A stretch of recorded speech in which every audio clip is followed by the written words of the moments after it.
السلام عليكم ورحمة الله وبركاته. سومالي محمد waxaan arkaysaan waxa weeyaan muuqaalkii oo toos ah waxa weey warkii maanta waxa weyn magaalada soo galay ee la sheegay in niman hubaysan ay galeen bangiga Salaam Bank loo yaqaanay ku yaala Balasrambo Xamuudi halka leedahay ku yaala oo bangigaas lacag laga dhacay. haddaba waxaan rabaa inaan si toos ah iniga dibageyno shaqaaqadu sida ay u dhacday nimankii hubaysnaa ee soo galay bangiga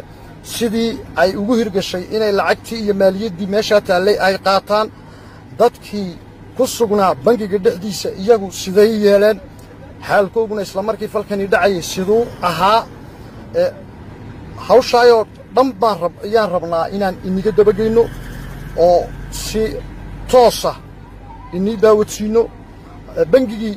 la dhacay ku darso oo waxa weeyaan nimankii ma ku guuleysteen ma la qabto gacanta ma lagu dhigay may baxeen oo ilaa hadda meel ay ku sugan yihiin lama garanayo lacagtay qaadeen in intee la eg bay ahayd waxa soo dhan baan rabnaa inaan si toos ah iniga dabageyno waayo maadaama ay sawiraan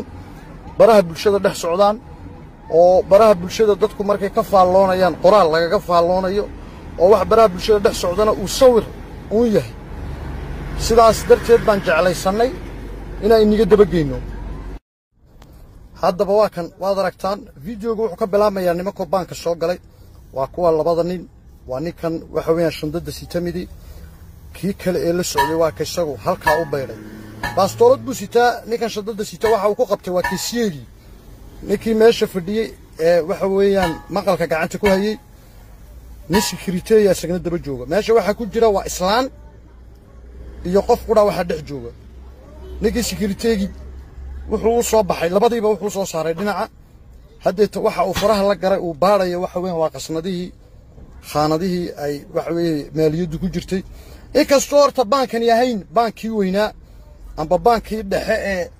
halbowlaha u ahaa Salaam Bank uu yahay xafiis ka furan qaybta Xamuudi ee Balasrambo dhexdiisa. haddana waxaad arkaysaan halkan waxa ka dhici doona arrin aad anigu aan ula tacajabay geesi baa haddaba maqalka ayaa fadhiyay oo keeska bankan Salaam hayay waad arki doontii wuxuu sameeyo ninkii waxa uu ku foogan yahay waxa weeyaan uu baarayaa waa dhulkii khaanadihii lacagu ku jireen kii kalena ilbaabku jooga baastoolad buu sitaa isaga laftigiisu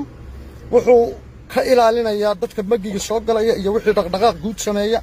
ayuu isaguna waxa weey si toos ah ugu